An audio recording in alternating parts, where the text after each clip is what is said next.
ન્યૂટનનો ગતિનો બીજો નિયમ. પહેલો નિયમ વિશે આપણે સમજૂતી મેળવી કે ન્યૂટનનો ગતિનો પહેલો નિયમ બળની વ્યાખ્યા આપતો હતો.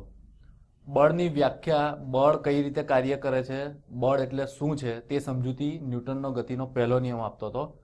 પણ એનું મૂલ્ય કઈ રીતે મળી શકે, બળનું મૂલ્ય, તે ન્યૂટનના ગતિના બીજા નિયમ પરથી આપણે સમજી શકીશું. આપણે આગળ જોયું કે કોઈ પદાર્થ પર બળ લગાડવામાં આવે, જ્યારે ચોખ્ખું પરિણામી બાહ્ય બળ લગાડવામાં આવે તો એના વેગમાં ફેરફાર થશે. હવે પદાર્થનો વેગ બદલાય તો એના વેગમાનમાં પણ ફેરફાર થશે. એનું કારણ શું છે? કારણ કે વેગમાનનું સૂત્ર આપણે જોયું કે વેગમાનનું મૂલ્ય m/v આ સૂત્ર દ્વારા મળે છે. હવે તમે અહીંયા જુઓ કે ચોખ્ખું બાહ્ય બળ કોઈ ગતિ કરતા પદાર્થ કે કોઈ સ્થિર પદાર્થ પર લગાડીએ તો એનો વેગ બદલાશે. અહીંયા વેગનું મૂલ્ય બદલાશે એટલે m/v એ સૂત્ર દ્વારા આ આખું મૂલ્ય પણ m/v નું મૂલ્ય બદલાઈ જશે. અને એ મૂલ્ય બદલાય એટલે કે વેગમાનનું મૂલ્ય પણ બદલાય. એનો અર્થ એવો થયો કે બળ એક એવી રાશિ છે જે કોઈ પદાર્થ પર, સ્થિર પદાર્થ પર કે ગતિમાન પદાર્થ પર લગાડીએ તો એના વેગ અને વેગમાનમાં એ ફેરફાર કરશે. એક ઉદાહરણ જોઈએ કે કોઈક સાયકલની ગતિ થઈ રહી છે. હવે સાયકલને આપણે ધીરેથી અટકાવવી છે તો આપણે બ્રેક ધીરેથી લગાવીશું. બ્રેક ધીરેથી લગાવો એનો મતલબ એવો થયો, એનો અર્થ એવો થાય કે એના માટેનો સમય આપણે વધુ લઈશું. સાયકલની ગતિ ધીરેથી અટકાવી હોય તો એ માટે વધુ સમય લઈશું આપણે. હવે સાયકલની ગતિ એકદમ અટકાવી હોય ઝડપથી, તે સમયે જે આપણે બ્રેક મારીશું તેના માટે આપણે ઓછો સમય આપીશું. એકદમ ઝડપથી બ્રેક મારવી હોય, એકદમ ઝડપથી સાયકલને અટકાવી દેવી હોય તો આપણે એના માટે સમય ઓછો આપીશું. એક જ સેકન્ડમાં આપણને ખ્યાલ હશે કે તરત જ બ્રેક મારીને આપણે સાયકલ ત્યાં જ ઊભી કરી દેતા હોય. એનો અર્થ એવો થયો કે એના માટેનો સમય આપણે ઓછો આપ્યો.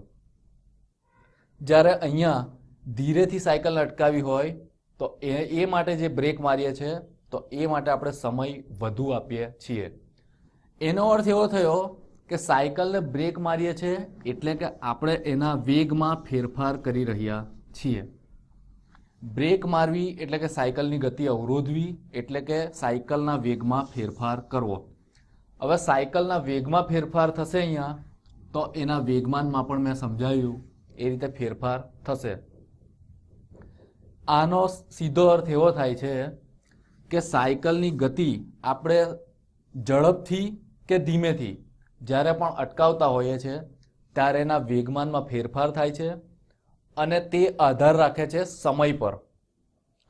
એનો અર્થ એવો થયો કે વેગમાનમાં સમયની સાપેક્ષે ફેરફાર થાય છે તો એને આપણે લખી શકીએ dp/dt તરીકે, જ્યાં p છે વેગમાન અને d/dt એટલે કે સમયની સાપેક્ષે વેગમાન p નું વિકલન, જે આપણને મૂલ્ય આપે છે બળનું. એટલે કે આપણે બ્રેક મારીને જે બળ લગાડ્યું તે બળનું મૂલ્ય મળે છે આપણને સમયની સાપેક્ષે વેગમાનમાં ફેરફારથી. આ છે ન્યૂટનનો ગતિનો બીજો નિયમ. એનો અર્થ એ થયો કે ન્યૂટનની ગતિનો બીજો નિયમ આપણને એ સમજાવે છે કે વેગમાનમાં સમયની સાપેક્ષે થતો ફેરફાર આપણને બળનું મૂલ્ય આપશે. આપણે જોયું કે વેગમાનનો સમયની સાપેક્ષે ફેરફાર બરાબર છે બળ. આપણે આગળ વેગમાનનું મૂલ્ય પણ મેળવ્યું, એ છે p = mv. તો આ મૂલ્ય હવે આ સૂત્રમાં મૂકીએ તો થશે f બરાબર d/dt ઓફ p ની જગ્યાએ મૂકીશું m/v. તો આપણને મળશે m કૌંસની બહાર રહેશે કારણ કે m એટલે કે દળ અચળ છે, એ બદલાતું નથી સમય સાથે. જ્યારે વેગમાં ફેરફાર થાય છે બળ લાગવાને કારણે, એટલે અહીંયા આપણને મળશે m × dv/dt.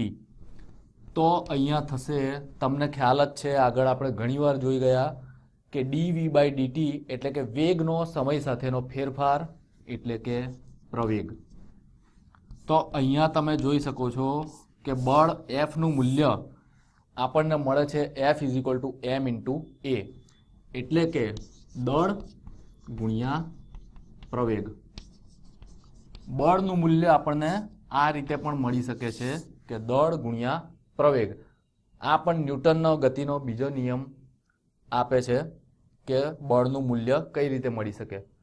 અને એ જ વસ્તુ બીજી રીતે પણ સમજાવી શકાય છે કે F = dp/dt. તો આને dp/dt આ રીતે પણ લખી શકાય. હવે આગળ જોઈએ કે એનો એકમ શું થશે. અહીંયા તમે જુઓ કે બળનું સૂત્ર આપણે મેળવું m × a. m એટલે કે દળ. દળ માટે આપણે લઈએ છીએ કિલોગ્રામ. અને પ્રવેગ, પ્રવેગનો એકમ છે મીટર/સેકન્ડ². એટલે કે બળનો એકમ થશે કિલોગ્રામ મીટર/સેકન્ડ². એનું પારિમાણિક સૂત્ર હવે આ એકમ પરથી મેળવીએ તો કિલોગ્રામ એટલે કે દળ માટે આપણે લઈશું M⁴. મીટર એટલે કે લંબાઈ માટે L એની થશે 1. એ જ રીતે સમય સેકન્ડ છે એના માટેની સંજ્ઞા T એની થશે -2. તો એનું પારિમાણિક સૂત્ર બળનું થશે m1L1T-2. અહીંયા તમે જુઓ કે કોઈક m દળનો પદાર્થ છે, એની ઉપર બળ F આપણે લગાવીએ છીએ. એનો પ્રારંભિક વેગ ધારો કે v1 હોય તો બળ F લગાડ્યા પછી તેનો વેગ બદલાશે અને થશે v2. તો આપણે પ્રવેગ શોધવો હોય તો કઈ રીતે શોધી શકીએ કે વેગમાં થતો ફેરફાર એટલે કે v2 - v1 થશે. અંતિમ વેગ માઇનસ પ્રારંભિક વેગ છેદમાં તે માટે લીધેલો સમય. તો આ રીતે આપણને પ્રવેગ મળી શકે. આપણી પાસે જો પ્રવેગનું મૂલ્ય આ રીતે મળી શકતું હોય તો આપણે તે પદાર્થ પર લાગતું બળનું મૂલ્ય F નું મૂલ્ય શોધી શકીએ. કઈ રીતે? આપણી પાસે F બરાબર સૂત્ર છે m × a. પદાર્થનું દળ આપણને ખ્યાલ હોય તો પદાર્થનો પ્રવેગ વેગમાં થતો ફેરફાર છેદમાં સમય તે માટેનો આ રીતે પ્રવેગ શોધી શકાય. તો m × a કરીને તે પદાર્થ પર લાગતું કુલ બાહ્ય બળ કેટલું હશે તે શોધી શકાય.